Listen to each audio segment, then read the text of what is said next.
Hey, I'm Susanna Lanier, actor and acting coach for over 25 years. I'm Jess Greenberg, casting director for over 10 years. We're here to help you navigate this crazy, creative, and sometimes chaotic journey into the film and television world. We share our insights as to what works. And invite some pretty spectacular guests to share more ideas to move you on your journey. So without further ado, let's get into the show. Today, we have the pleasure of speaking with actor, writer, producer, editor, and creator, Nir Guzinski. You may recognize him from his successful sketch comedy show, Nearly Funny. Welcome, Nir. Hello. Hello. Thank you for having me. This is awesome. It's been so long, Suzanne. Yes, we're so happy. I'm so happy to see you. I keep seeing you on your sketch comedy, but I don't get to actually see you in person. So. Okay, well, welcome. Thank you so much for being here. Thank you for having me. And I guess we'll just jump right into it. Bring it on. Okay, so Nir, can you tell us when did you know that you wanted to be an actor? Ooh, I think it was in moments. It was in chunks. I started. I was a very irritating kid to my family. I was always making voices. I was always like making characters and doing little skits in front of my family when I was a kid. So that was like when I was 6, 7, 8 years old. And then my parents were like, okay, this is annoying. Can we put in something that be like, an outlet or something? So they signed me up for an agent when I was like 11 or 12. At the time, I think it was, I can't remember, Focus International. Oh, yeah. And you're born, raised Montreal? No, I was actually born in Tel Aviv. And I moved when I was 5. Okay. My mom is from Latvia, and my dad was born in Tel Aviv. Cool. I was a little kid, just kind of running around Montreal, discovering myself, and then did the agency thing. And was just a shy kid. And so I was like I went into auditions and I was terrified. And I was just like, I froze. I didn't really, I didn't know that I wanted to be an actor at that point, because I was just kind of new to it and scared and kind of nervous. And then high school came in and I was a very self-conscious, shy kid until I found myself and my voice during high school. And that's when all of a sudden I took an acting class in high school. It was a theater class. And I played a French old lady. That's what I would have cast you as for sure. For sure. Perfect. And so I fell in love with the whole like theatrical aspect of it and being in front of an audience and playing in characters. And then I was like, okay, I want to do this. And then I went to, I was like around at that point, I think I was like around 17, 18. And so I went to an agencies, a bunch of talent agencies, and they all said, sorry, you need experience. You're not a kid. You don't have that natural thing. So we're going to wait till you have experience. So that's when I started looking for independent productions and started doing like Concordia short films and applied to all these things. And then I think I went through some tough times in relationships, and then I kind of fizzled out of that. And then finally, after a breakup when I was, I think 22 or 23, I was like, get back into it. Right. Then I did a short film with Luigi, and Luigi was like, hey, you should definitely join this acting class. Susanna Lanier does an awesome job. Oh, well, thank you, Luigi. That's such a nice, he's so great. He's such an amazing good person. And so that's when I started really devoting my time to acting and wanting to really pursue it as a potential career. And so I did MSOPA. I did workshops with Dale. I did workshops with you for years. Yeah. I went to New York for some workshops. I did like all the casting workshops that were offered. So it was just like, and I read all the books. I did Stanislavski, Meisner, all Stella Adler. I tried to just devour everything at that point to learn and to absorb. But one thing I did still realize is that I was still nervous in audition. Yeah. Was comedy still like was that still a big passion of yours from being a kid, being goofy, silly voices? Was that always a goal? It was, I wouldn't say it was a goal. I think it was more of something that was natural, much came easier to me. So, Mm-hmm. and I think funny again with Susanna on this call, she probably saw that transition in acting class, is that I am very comfortable in characters, not as comfortable as me. So being myself, and I remember years ago, Susanna gave me a scene to show, to flirt or to show love. Yeah. I was awkward because I'm like, everything I thought at that time was, well, if this is how I have to show how I'm doing these things, people are going to judge me for how I flirt or how I do this. And so I was very awkward in doing my own being natural Nir. But again, that's the work that you have to put in to do that. But comedy was always came easier to me. Yeah. I was a kid, and I'm always a kid at heart. I loved cartoons and animations. I still watch animated movies. I just saw Sing 2 yesterday. Oh So my God. yeah, Literally the best movie ever. and Is it's it? so topical to I'll get my actors. son to watch it. Yeah. So It's good, it's unreal. Like it's so good.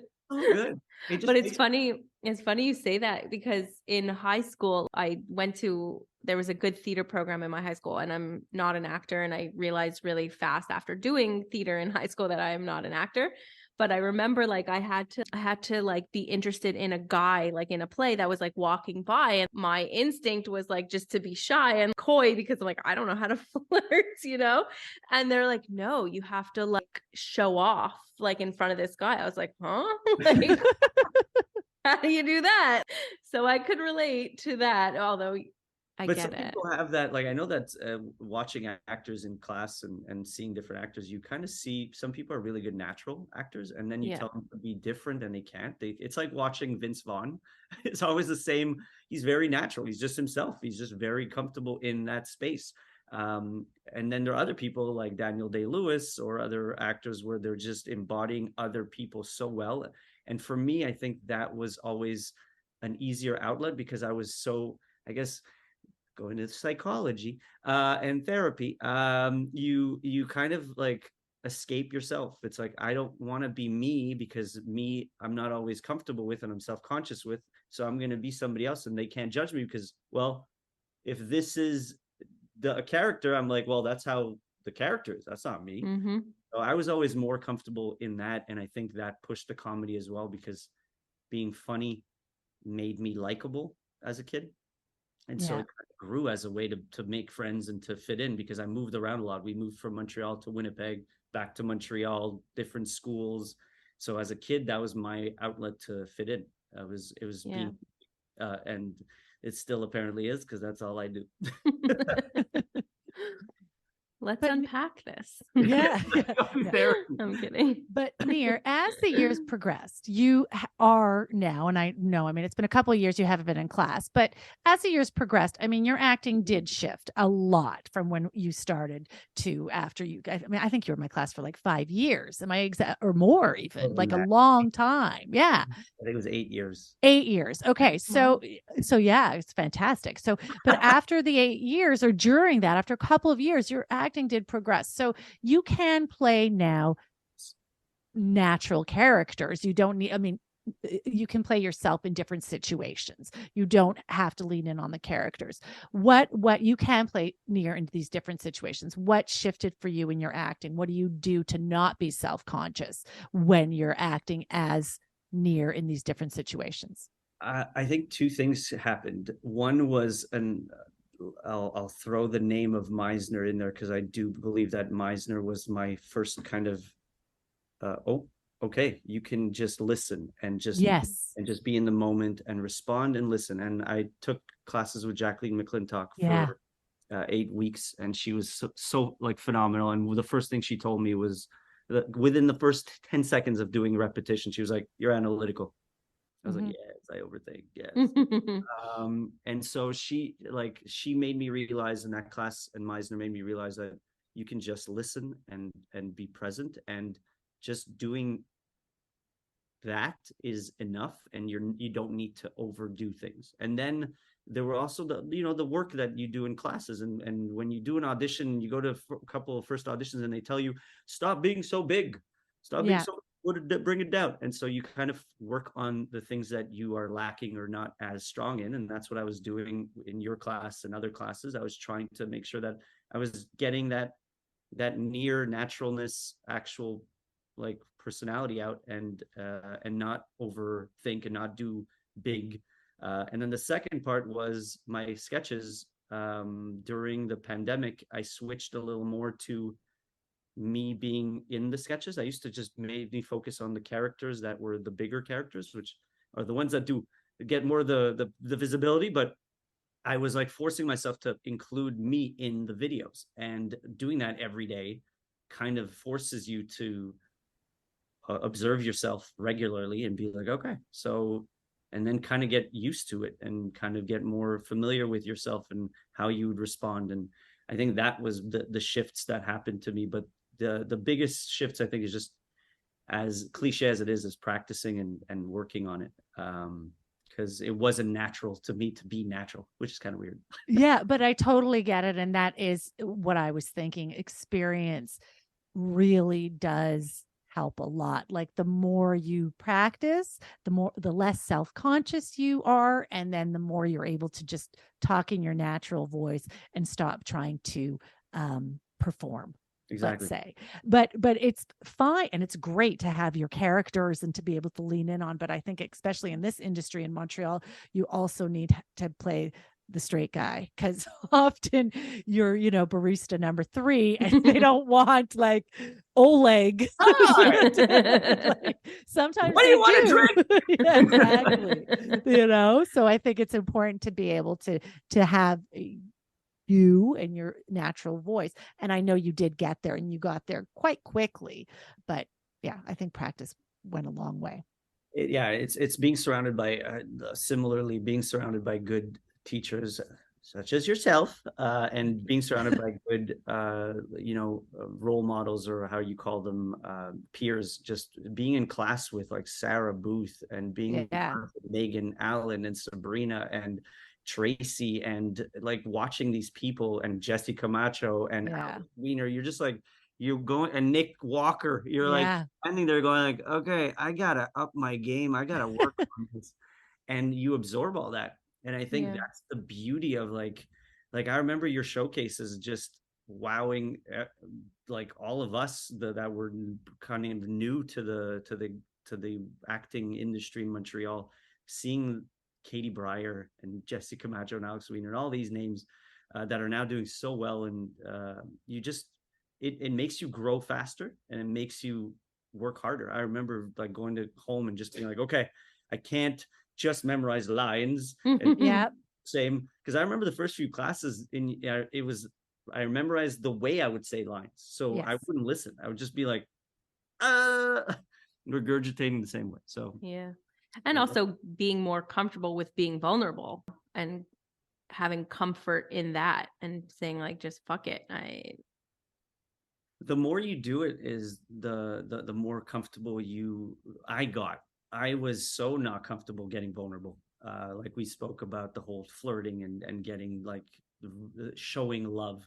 But the more you do it, and the more I think you put yourself out there.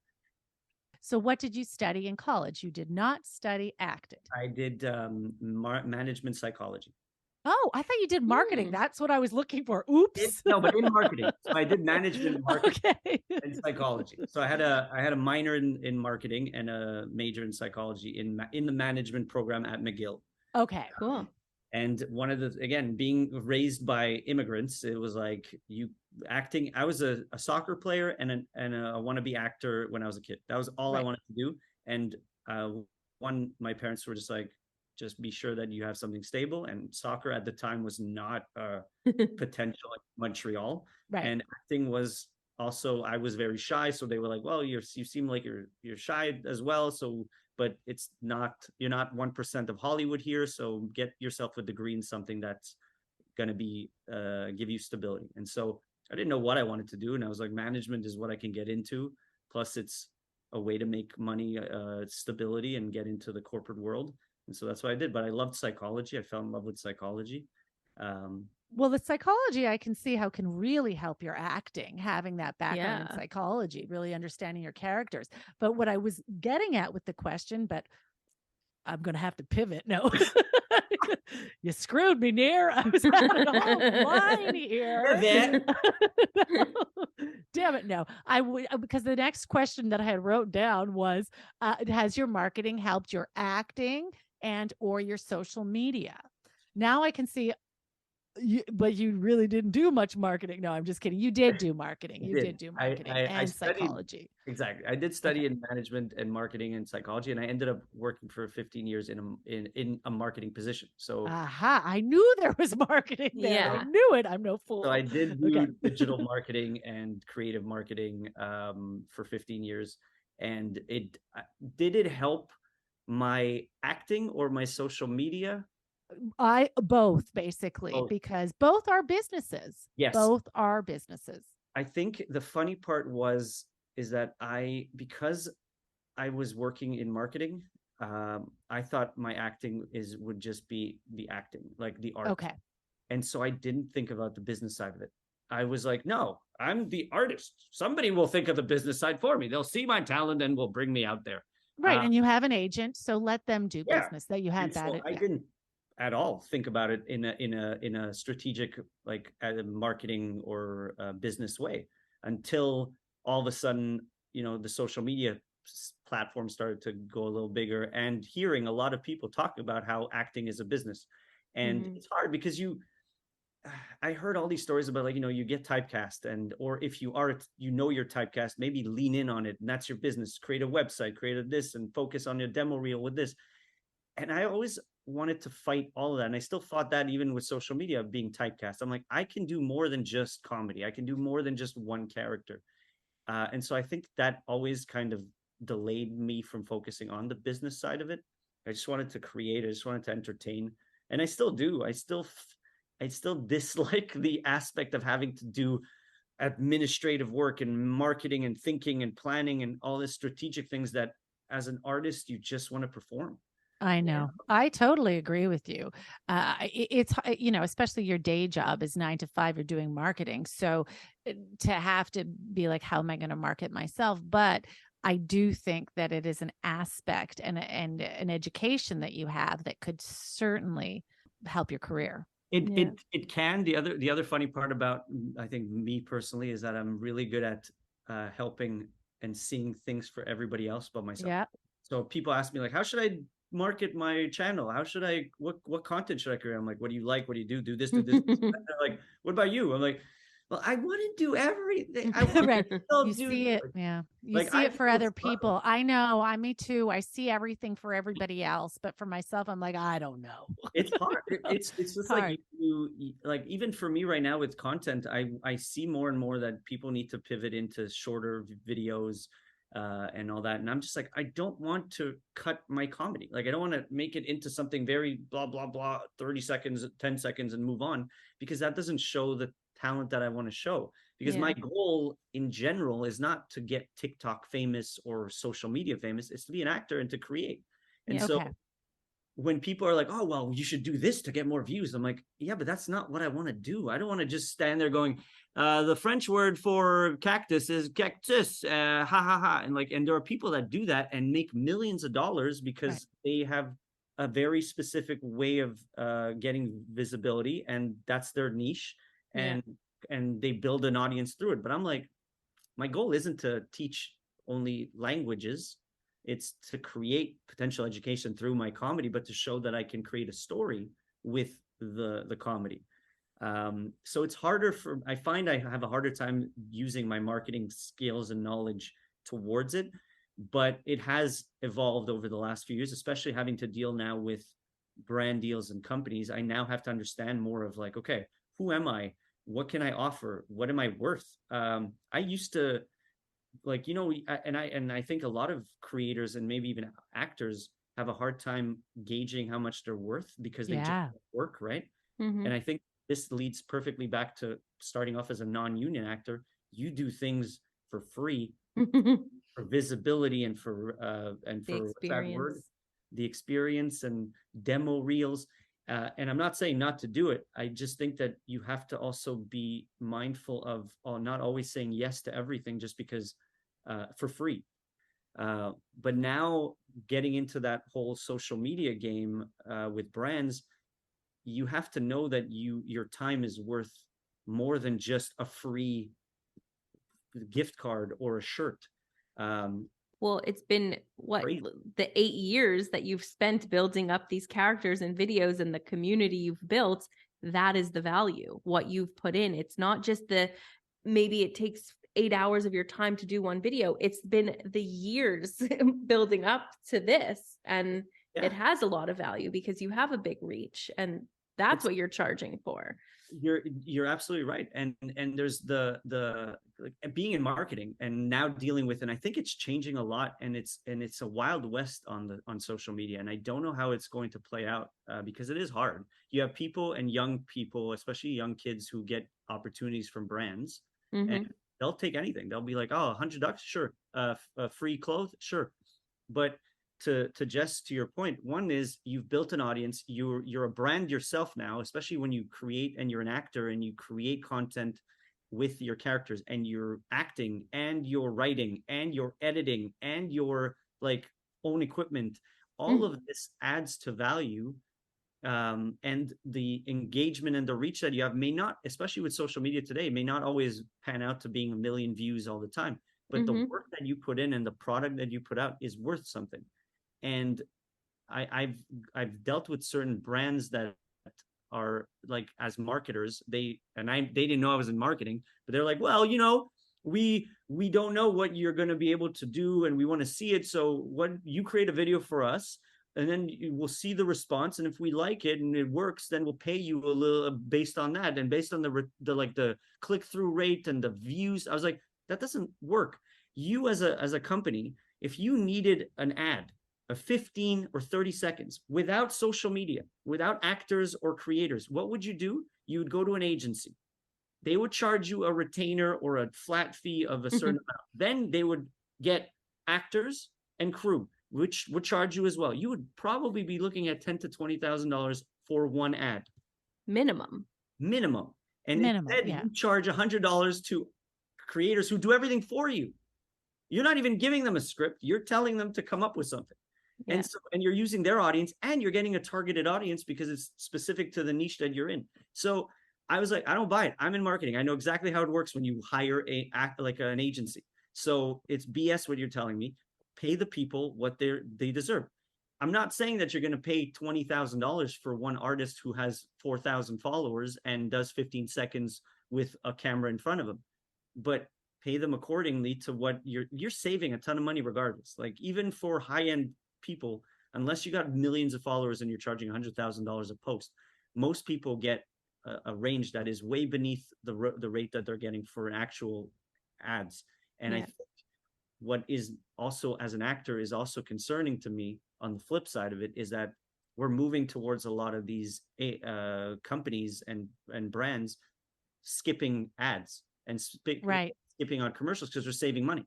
So they're going to social media, and they're picking 8 influencers or creators, paying them minimal or giving them free goods and getting visibility. So why would you go and say, I want to hire actors to do a commercial for 30 seconds and pay $30,000? Yeah.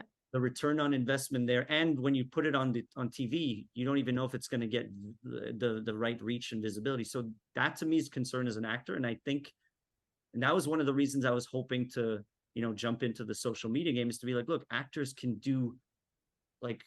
actually bring more value to than just the creator, but you got to pay us. You got to, right. It's a sure. But I mean, I think the whole, the reason why so much is now being done through social media is because even TV is not the same anymore. Like, people are not consuming content like we did, even 5 years ago, 10 years ago, so all of it is changing. But I think it is really important to know your worth. And even if you have to give up on certain opportunities, but just to hold your value and keep that. Yeah. And that's where the marketing and the business side comes into play. You gotta, like, I've learned to do a media kit for brands. I've learned how much I'm worth when it comes to the content. As an actor, you have to also be, market yourself. So social media is a great marketing tool, which I think actors are missing out on a lot. um, Dancers, musicians have blown up and gotten opportunities because they continuously post their content and their art. As actors, and I wanted to ask you, Susanna, this because you have a workshop. I know one of your actors, because I follow him. One of your actors does show the journey and the process.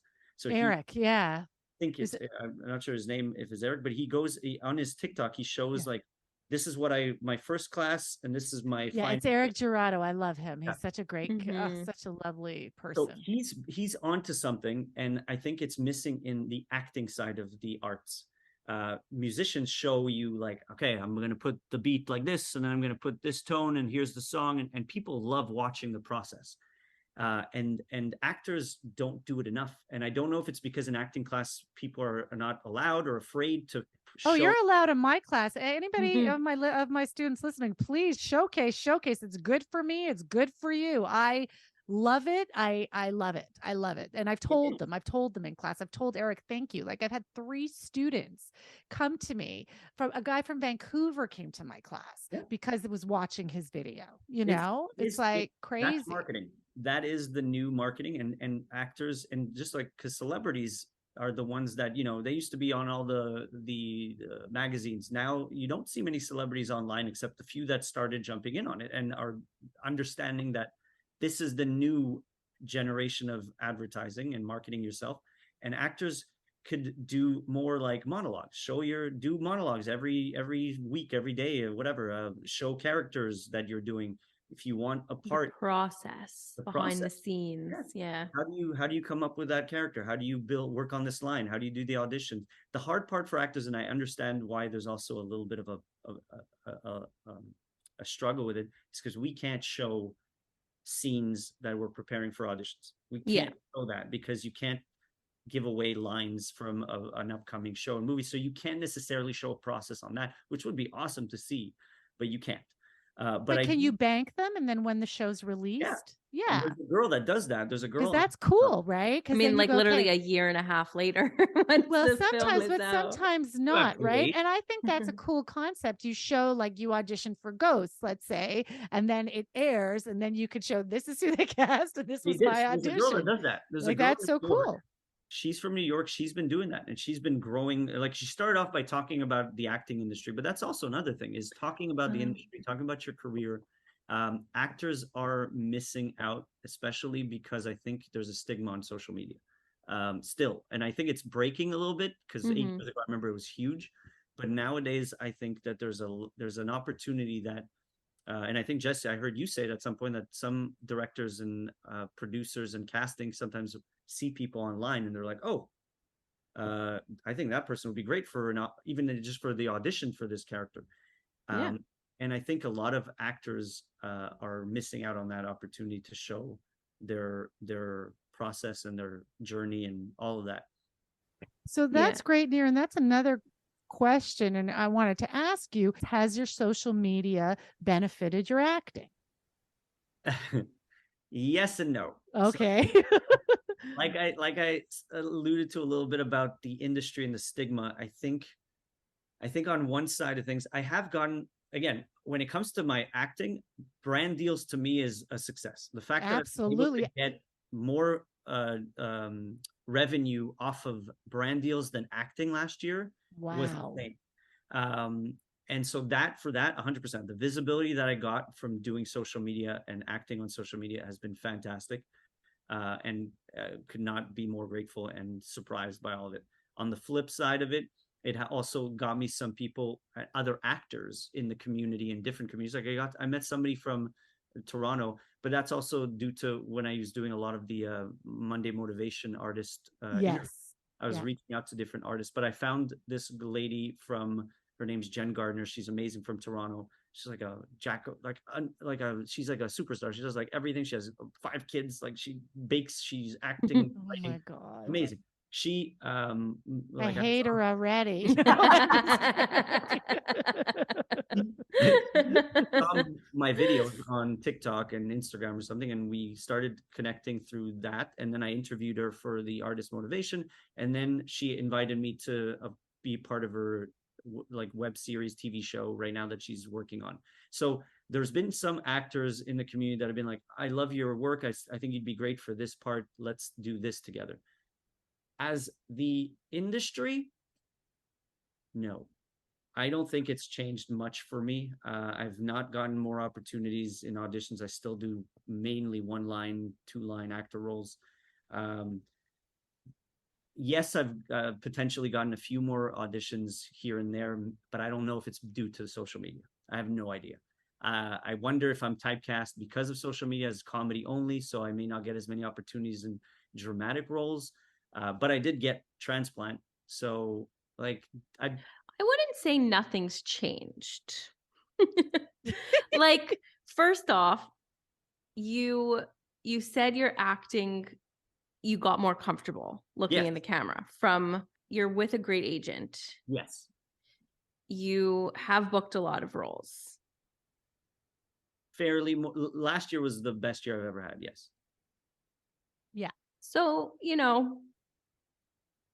I think things are happening, Nir. You gotta look at don't be so hard on yourself. I think it has, and yeah, maybe not how you expected, like you say, like, oh, but like every actor could have an amazing year. And that's like, I guess the beauty and the curse of this industry is like, yeah, the next year might be not that great, but I guess what could keep you going is the potential of I could have another year like that or better. But I think great things has happened for you from this. Yeah. And Nir, that the glass is half full or half empty. You're kind of coming at it from half empty. Well, now you're going to get it. You're done. You got it. Done. You're done. But you're finished. We got you. Me and Jess, positivity. It's over for you. Toxic positivity. Here we come. Here we are.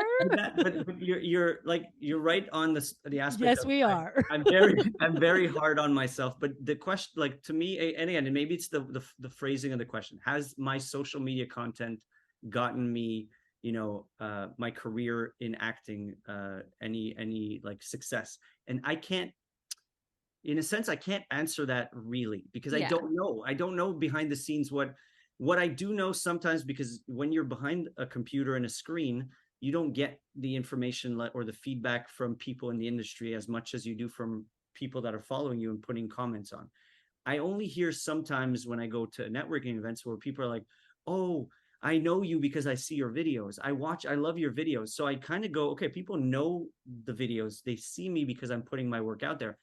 But I can't 100% or 90% say that my social media content has led the industry and casting to be like, we're going to give him opportunities because we love what he does. Mm-hmm. I don't know. And if that's the case, somebody tell me, because I'll be like, then you should do it too. Definitely get on social media. But that's the thing. I had said with the journey, it's like, it's not been I did social media for 5 years and all of a sudden I'm getting lead roles, auditions, and bookings, and in the industry specifically. Yeah. But 100%, I am very aware and grateful for the overwhelming support that I've gotten by like random strangers and people when I talk to them, telling me that they enjoy my work. That has like honestly been such a shock to me. And different events, for example, like raising money for the charity, to me, doing a live sketch comedy show that I've never done before, never knew what I was getting into. And all of a sudden I got people like companies and restaurants and local spots to donate to the cause, and then selling out and getting a standing ovation when you think that nobody's watching most of the time. And you think that what you do is just funny and random jokes. I mean, what you did was huge, that charity event and raising all that money. It was for the Children's Hospital. And no, I mean, that was huge. That was huge. And not a lot of content creators, like local content creators, went out and did that. So I think, you know, that was amazing. Thank you. I believe that we got to do like when you have some sort of a platform, you got to give back. And I think one of the other benefits of doing online stuff is you connect with amazing people. And one of them is that Michelle Furtado and I connected, and she's just hilarious and such a good like partner to work with when it comes to doing these kinds of videos and content, and then being part of the show. So, Nir, I wanted to ask you, you have a big following in BC, right? And I want to know how, I want to know the story, how that started. How come that blew up? Because that was a big deal. I'm not even sure Beautiful if that's British Columbia. I don't Yes. even know if it's called the following or more haters. How did that happen? It was that's the beauty of social media to me, and also the most frustrating thing, because you can work your ass off to create content and hours and it goes nowhere, and then you post the most random videos and you blow up and it creates like chaos. But there's a lot of reasons to what happened, and I'll get to that because it's kind of an entertaining story when I think about it. I went to Vancouver for a vacation. I was there visiting a friend, and he was in a conference. So I was like, "Oh, how long is your conference? I'll be done in 2 hours." I'm like, "All right, I'll go take a walk." It was raining. Surprise, surprise. I was walking along the seawall. I think that's what it's called, if I remember correctly. And I get to this area where I hear like a bunch of cars pass by, and I'm like, "Oh, the highway's right over there. That's cool." And then I look, I'm like, "Oh, the yachts and the water's right over here. That's really beautiful." But it's raining, but I'm like, whatever. And then I look, and there I see a bench facing the highway. And I just go, this is ridiculous. All right. So I take the camera, I make my voice, I film it 3 times to just get it, because every time I film, sometimes I kind of improvise as I say it. And I'm like, oh, that would have been funnier. So I add it. So I add a little thing, I turn it around, I say, flip it, blah, blah, blah, do my accent in French. I'm like, this bench can face the highway. What about the water? This is not weird. What is going on? Somebody make mistake. Bam. Post it. And I had no content that week because I was in Vancouver on vacation, so I didn't film anything in advance. So I was like, all right, this will be like random content. At least I'll keep the algorithm going and some of my followers to have something. On TikTok, it kind of did okay. It went to like 150,000 that day. I was like, oh, that's pretty damn good. That's good. Yeah. But it's like it wasn't like the viral hit that goes to like 1 million. It was like not bad. I posted on Instagram, 2,000 views, well, average, nothing crazy to write home about. But go on my day, go on my week. As the week goes on, I film other things around that I found funny about Quebec. There was like a Quebec sign of a street with construction. There was a ring, half a ring, and at the time they were building the big ring in Montreal. So I made all these like connections to Quebec and how it's weird and it's raining all the time, all that stuff. I post all these, and again, these don't go crazy viral. They just little by little. I come home, and I think that 2 days later after coming home, I take a walk for coffee, and I get a notification on my phone. And it says Narcity Vancouver shared a video or shared your name or tagged you in something. I had videos and articles written by Narcity Quebec and Narcity Canada in the past. So I was like, oh, they're reusing the content. Okay. I look at it and I'm like, it says title is like Québécois TikToker roasts Vancouver while on vacation. And I'm like, uh-oh. Wow. I go on the article. The article is actually so nice and so funny. And like it goes through my journey of the week. They're like, he started here, he did this, he's poking fun at the Quebec traffic. And it's like a well-written article, like right. super nice. But the title, then so I look at Narcity Vancouver's page and it has 27,000 followers around. I'm like, all right, it's not that bad. It's going to get a few views. Cool. An hour passes, a little bit of views, a little bit of people commenting. I'm like, all right, cool. Nice. I made Vancouver Narcity. Hey. Then I get another notification and it's Narcity Quebec shares it. Then 2 seconds later, Narcity Canada shares it. Then 2 seconds later, MTL Blog shares it. And the whole world in British Columbia collapsed on me, where it's like the comments on, especially like because of the clickbaity title, which was Quebecer roasts Vancouver. Right. They didn't read the article. They just read the title. And so the comments are like, go back home, swearing about French people. Wow. Go separate. Quebec Oh is the my shade God. from, and they just went at it. Wow. At the same time, a Vancouver page shared just the video Yeah. bench, and the comments were like, "Oh yeah, I know that bench. It's exact. I feel the same way." And it's all these Vancouver people who comment and are approving the exact same thing that I'm saying. So the title was a clear like impact, but what it did is it got me 10,000 new followers. Wow. The video was viewed 2.5 million times on Instagram. Oh my God. 2.5 Yeah. million. And then I get a call. So the funny story as well is during that time I had an audition for a Christmas movie. So I Yeah. did the audition, and I was like, one of my goals in 2022 was to book a Christmas movie. It's like, Ooh. be in a Christmas movie. Yeah. And so I'm in a meeting at work, 9 to 5, in the meeting, and all of a sudden I get a call from my agent, and it's Chelsea. And so it says Chelsea on my phone. I'm like, I gotta I'm like, hello. I'm like thinking I booked this role. I booked a Christmas movie. This is awesome. I'm like, hello. And then it's Chelsea, one of Chelsea's assistant. I can't remember her name.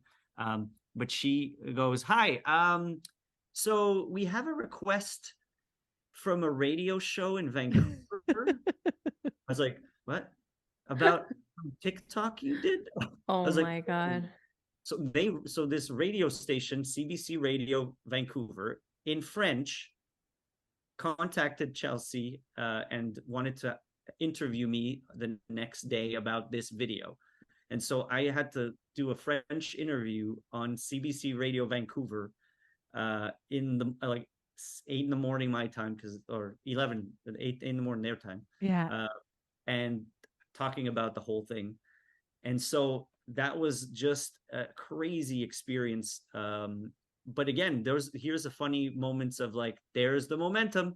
Here we go. Wow. And that's how it kind of explodes. And then you kind of you start getting that hopefulness of like, that's it. I'm ready. Now I'm able to do everything I want. People are going to see. It led to a bunch of new followers. It led to a lot of new like people and supporters. But again, it kind of went back down. So the journey, as we talked about, goes up and down. It doesn't go. So It it's same for does- social media, like acting in social media. It's the same thing. Like you think Similar. something hits and it's like, okay. And then it's It fizzles out unless like and this is where that marketing aspect comes into play. Yes. Unless I would have continued poking fun at benches. If I would have made Right.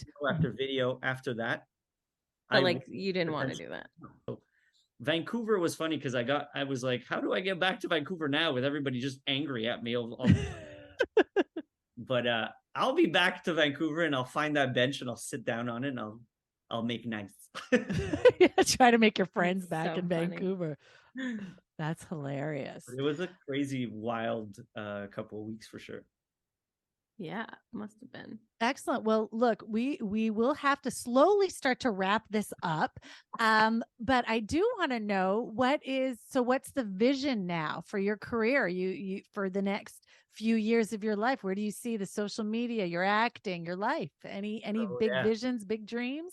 There's always big dreams. My being laid off is making it now more like time to put the pedal to the metal. But my big dreams has always been to act and create and entertain, which is what you're doing. You're living the dream. Yeah. Hopefully getting paid for it. Okay. More paid for it to be able to sustain a living. But that's the thing. The dream is to do what I do, but get enough money to live off of it. I don't need to be like a celebrity on social media. That's not my goal. And I think a lot of people sometimes when they think of social media, they go, oh, you just want to be TikTok famous or Instagram famous. I'm like, no, I want to be an actor. I want to create. If I can, even if it's writing creative content, to me is entertaining, making people laugh, and being able to sustain a living and then giving back would be my like long-term vision. Is that if I can help with my comedy and my acting and my creating, help lift people up and also give back to the community. Like children, I think that's why I do Children's Hospital, because I think they're the future and you need to help the future. Well, you know what's very exciting, Nir, about what you just said? You're actually living your dream. You just want a bigger income from it. Yeah. That's it. Yeah. Yeah. And it's possible. You can do that. And now you're in a position where I know getting laid off is scary, but like you said, you have a bit of a package. So you get to actually do this full time. It gives me a little bit of time to focus and to really push. Well, I think you're doing amazing. And I'm just excited for what's to come, Nir. So yeah, we're really happy for you. Thank you. Awesome. Well, thank you so much, Nir. We're going to Thank wrap you. it up, but you were wonderful. And we have so much information now to share with everybody. And I learned so much too. So thank you. Thank you so much for having me. And I will be back in class. Can't wait. Can't wait. So for today's takeaways, 1, you don't have to accept everything. Value yourself and know your worth. 2, don't be afraid to post the random stuff because you never know what's going to hit. 3, if you touch on something that receives backlash, remember it's not your job to please everybody. And 4, make people laugh and give back. Thanks, everybody. Thank you. Bye.